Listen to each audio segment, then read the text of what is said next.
Now let us see the features of Indus Valley civilization. Town planning was the most important feature of Indus Valley civilization. The Indus cities were made in such a way that the modern cities are developed or are designed.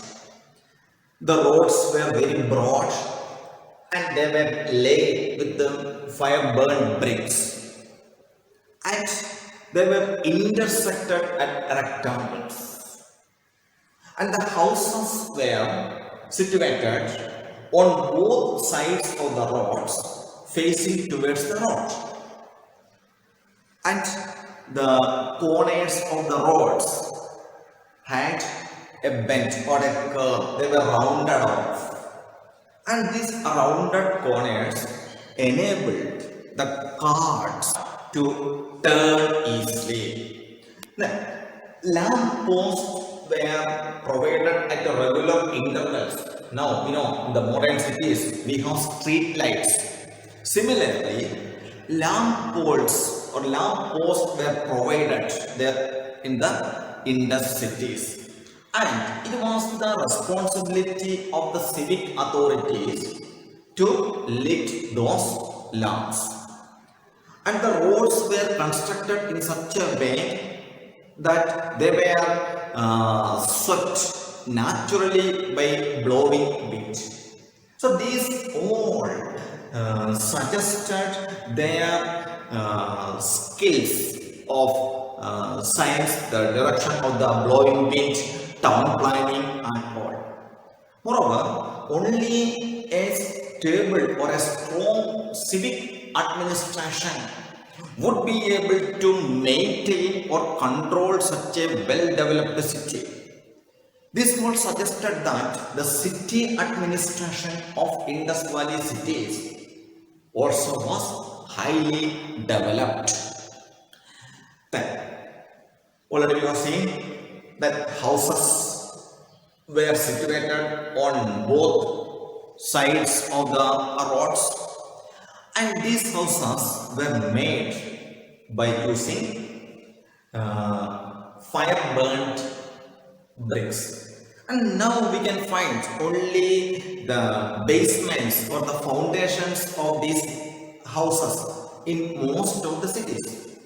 The reason is that even before the British authorities or the Archaeological Survey of India took over the Indus sites, the local people planted these cities for the bricks. The bricks, the same bricks that we use for making our buildings were used by the Indus Valley people for making their houses. So a very large number of bricks were already taken away from these buildings for the local needs. And we have seen that a large number of bricks were used for the construction of a railway line which connects Multan and Lahore. These all caused the buildings to lose their walls. And so we can find mostly the foundations in the cities. The Indus cities were divided into two parts, Citadel and Lower Town. Citadel and Lower Town were the two sections of Indus cities. Citadel was a raised place.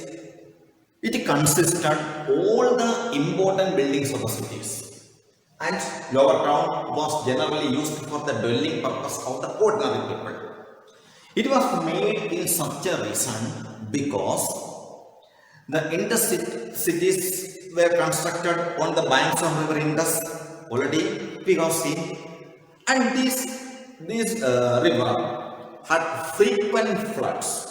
So in order to protect the city, the important buildings of the city like the granary and all, a portion of the city was constructed at a high place, and those high portion of the city was called a citadel. It consisted of all the important cities, important buildings, structures of the city. The town planning of almost all the intercities are almost together.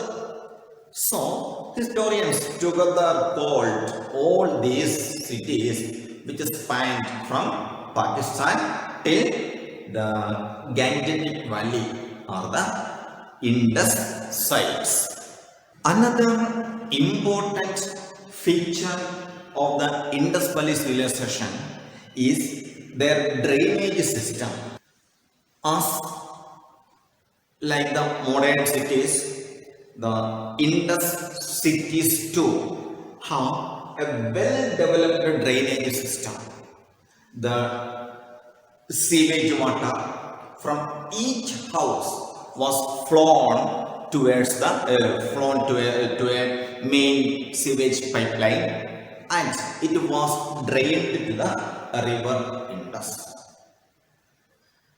In spite of this, this civic administration took all the precautionary activities that the sewage lines or drainages should not be chopped. So first, the sewage water from the houses would be allowed to flow to a soak pit, and all the solid would be settled there, and only the clear water would be allowed to flow to this through these sewage lines, and it was made by using bricks and covered with stone slabs. And manholes were made at regular intervals for the inspection of these sewage lines.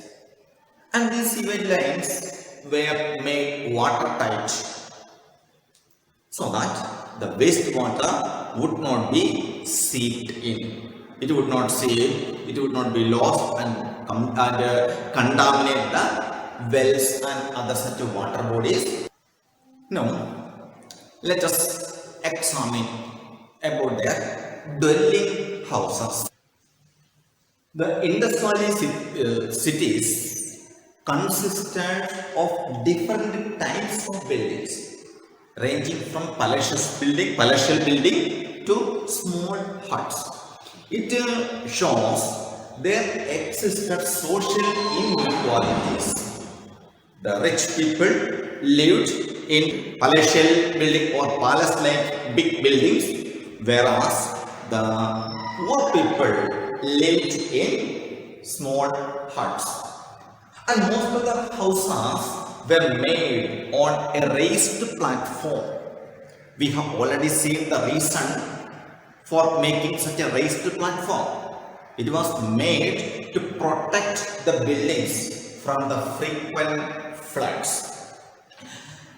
Then, the houses were made up of brick, and the roofs were covered with wood. Wood was used for covering the roofs, and the floor also was paved with the brick. The same way as we are making the houses, those people also made their houses. There was a separate place in the houses for cooking, because the remains of ash and such materials could be found there. So from that, historians assume that this particular portion of the building is used for cooking. So it must be the kitchen. And there was another portion was there in the house. It was used as a bathroom. From the presence of drainages, it was assumed that this area, this portion of the house was used for washing, or it was a bathroom. Each house had doors and windows as well as ventilators. This all make sure that they believed in the proper circulation of air, and the doors and windows opened towards the main street. They were not opened towards the minor roads, because already we have seen that the houses were constructed facing the main road. So to that direction they made their doors and windows too.